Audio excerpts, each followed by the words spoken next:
Hello everybody, we're delighted to be joined with Dr. Tanguay from the SIU committee, and who's been instrumental in organising this Congress. So what's been your highlight of the Congress so far? I think so far the hospitality from our Greek colleagues has been outstanding. I think the venue is great. We have a great turnout for the meeting, and I think everybody so far has been very excited about the participation to this meeting. The scientific program that was put forward is, I think, outstanding, like any larger conference. And I think the global representation is probably make us different, where you can interact really with colleagues from around the world. Absolutely. It definitely seems that part of SIU is about collaboration and bringing people together. Do you think that's been successful this year so far? I think this year, like the previous year, it's always a great collaboration internationally. I think more and more we see global participation. It's not always easy because the Congress is sometimes difficult to attend by some delegates. So that's why we have also the SIU at U, so that people can just log in and feel the meeting and be with us for part of it if they cannot have, or if they don't have the means to attend physically. Yeah, no, definitely it's been a fantastic platform, and the SIU Academy as well. I'll hand over to my co-host, Johnny. Yeah, thank you. I understand that SIU next year is a little bit close to home for you, Dr. Tanguay. So SIU will be at home next year in Montreal, so it's a perfect time of the year to attend a meeting in Canada. I think Montreal is a beautiful city in the fall. For sure, we're going to present again an outstanding scientific program, and I think the venue will be amazing, and we certainly welcome everybody from around the world to put in their agenda the SIU meeting in Montreal for October next year. We thank you for taking the time to chat with us, and we thank you for your service to the SIU. Back to you.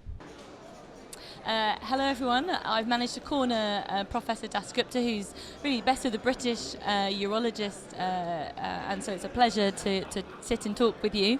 He needs no introduction, working at Guy's and editor of the BJUI as well, and he was instrumental in a session today called Tips and Tricks of Urology.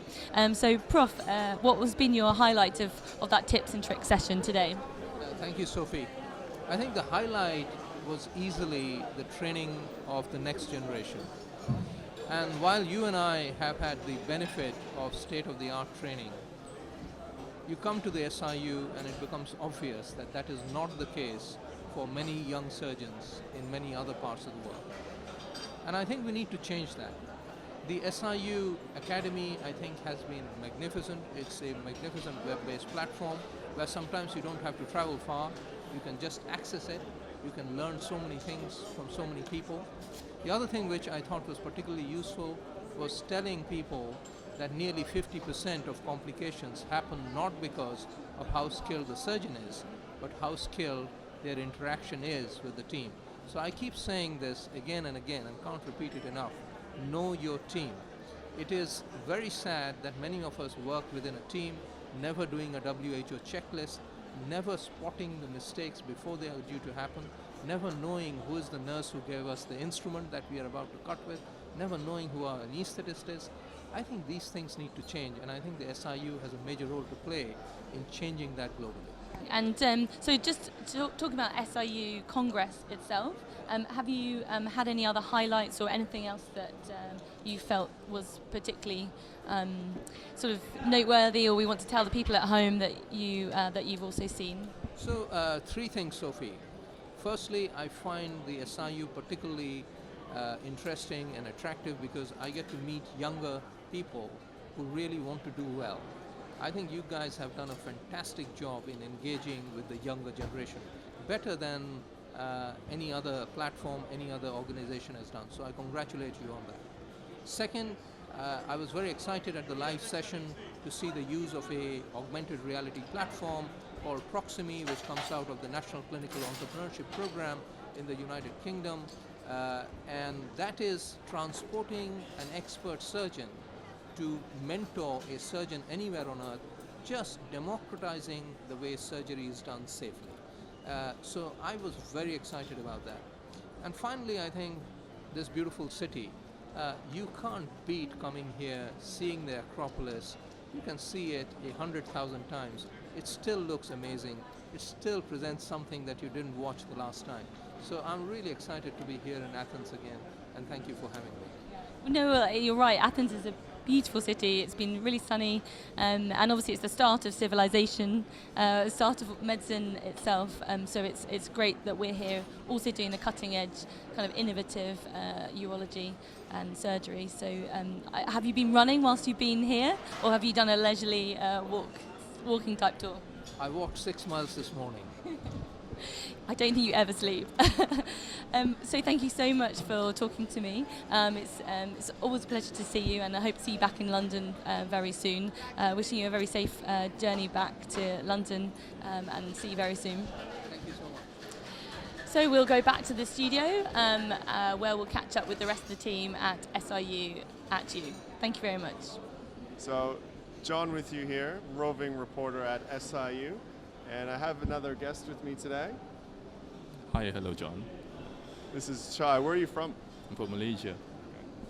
And how long have you been in Athens for, Chai? I arrived Saturday. Yeah, lovely place, lovely weather. The weather's been fantastic here this year.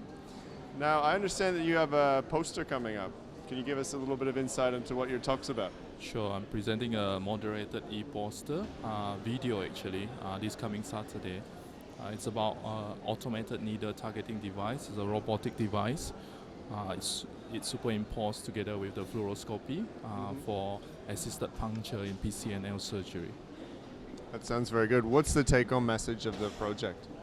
Well, hopefully we're able to help new urologists and trainees and residents in achieving better puncture to steady our hands, especially, and reduce fluoro time, reduce radiation. And you're a young trainee as myself. Do you use any social media to supplement your education? Well, I'm fairly new at this.